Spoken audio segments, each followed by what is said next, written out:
Is now the right time to buy in Austin, or should you keep waiting? Hey y'all, I'm Ryan Gomillion, your Gomillion dollar agent. If you're thinking about buying a home in Austin in 2025, then this is the video that you need. Whether you're relocating, investing, or finally making the jump from renting to owning, I'm going to walk you through what's happening in the market right now, how to finance your purchase smartly, and give you some tips that will make a real difference when it comes to negotiating in this Austin market. Let's jump in. Let's start with a quick market overview. As of Q2 2025, Austin's housing market has shifted from the wild price spikes we saw during the pandemic years. Prices have stabilized compared to the peaks of 2021 and 2022, and prices have so far been a little lower than the last 2 years. The median home price in the Austin Round Rock metro area is hovering around $425,000, which is slightly down from last year. What's affecting prices though? Here's a few things. One is a decrease in tech hiring has slowed the influx of buyers moving into the city. While there still is continued demand from out-of-state buyers relocating here for work or lifestyle reasons, it is significantly less than 3 to 4 years ago. There is also a bit more economic uncertainty, which is causing some home buyers to stay on the sidelines. The next is inventory is increasing, but mostly due to lower demand.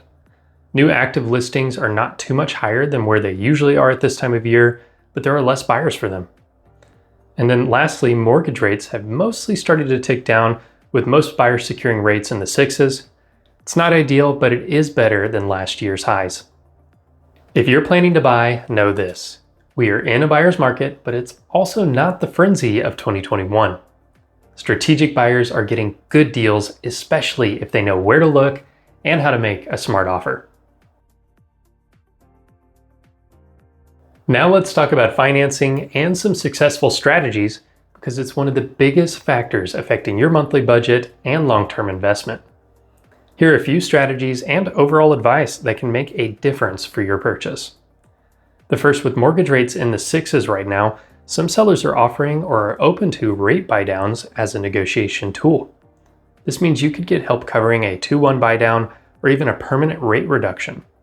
I've had clients save hundreds per month this way, so don't be afraid to ask. Also, some sellers are offering seller financing or loan assumptions. Just know that these will have some extra hoops to jump through. Next, working with a local lender in Austin, especially someone who knows our market and property types, can give you an edge. Some homes require special financing, and local lenders are often more responsive and flexible in a competitive environment. Then last, look into loan programs. If you're a first-time home buyer, check out programs like Texas State Affordable Housing Corporation or Homes for Texas Heroes, which can help with down payment assistance or reduced rates. And if you're moving here from out of state and plan to buy as an investment or second home before relocating here full-time, let's talk about how your loan strategy might need to be adjusted for that.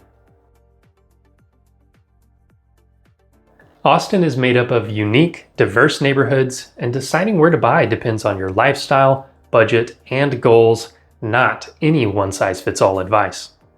Instead of me telling you where you should live, let's talk about how to think through the decision. First is think about your commute and accessibility. If being close to downtown or the University of Texas is a top priority, look at more central areas like Travis Heights, Hyde Park, or East Austin.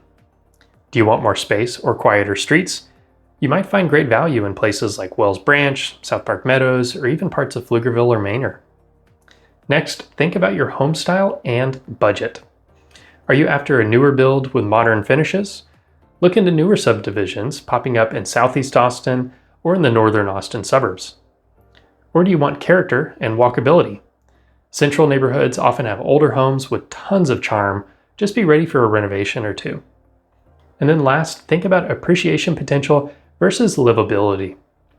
Some areas are great for future resale or rental potential, while others are just really pleasant to live in. Your purchase can check both boxes. You just need to weigh which one matters more in your decision. All right, let's talk about how to actually get under contract. Even in a more balanced market, the best homes still move quickly and strong offers stand out. Here's how to write a competitive one without overpaying. First, get pre-approved before you shop. You've heard this a million times, but in Austin's market, pre-approval is the bare minimum. You want to come across as ready to close, not just casually browsing. And this allows you to address any financing issues early on instead of when you're already under contract. Next, ask what the seller wants. Do you want a deal? Sometimes it's not just about the price.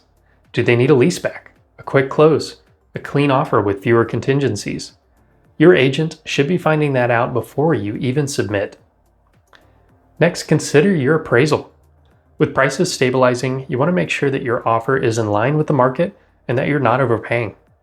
A good agent can help you nail down a competitive price and not let the emotions of home buying lead to a potentially sticky situation when the appraisal comes in. Then last, think about your earnest money and option periods. Right now in Austin, earnest money is usually around 1% of the purchase price, and options periods tend to be 5 to 7 days long. A tighter option period can show the seller that you're serious and are motivated to move quickly. Every home requires its own offer strategy, and there are countless ways to work towards a win-win situation for both buyer and seller. I tell all my buyers this: the more prepared you are, the smoother this process will feel. Here are a few steps that you can take before you even tour your first home. Number 1, know your budget. Go beyond the mortgage calculator. Understand what makes up your full monthly payment, including property taxes, home insurance, and HOA dues if applicable. My general rule of thumb is that you don't want your monthly payment to be more than a third of your monthly household income. Number 2 is set your priorities. What's non-negotiable? Do you need a certain number of bedrooms? A backyard for the dog? Being walkable to your favorite coffee shop? Write it down so you stay focused. Number 3 is be flexible where it counts. You may not find everything on your wish list, but the right home will check your biggest boxes and feel like a smart investment. It's extremely rare to find that 100% perfect fit, with most buyers purchasing in the 80 to 95% fit range. Number 4 is do your homework. Spending time exploring neighborhoods, researching schools, and checking to see how traffic is in the areas you're interested in can help you narrow down your search area and make your home search easier and much more efficient. As you work through these steps, you'll find that your dream home starts to come to life. So is 2025 a good time to buy in Austin? If you're financially ready and planning to stay for at least a few years, absolutely. Prices have stabilized, mortgage rates are improving, and there are so many great opportunities out there if you're working with someone who knows the market. If you're thinking about making a move, I'd love to help you navigate the process. Whether you're relocating from another city or upgrading from a rental here in town, I can guide you through every step of the way.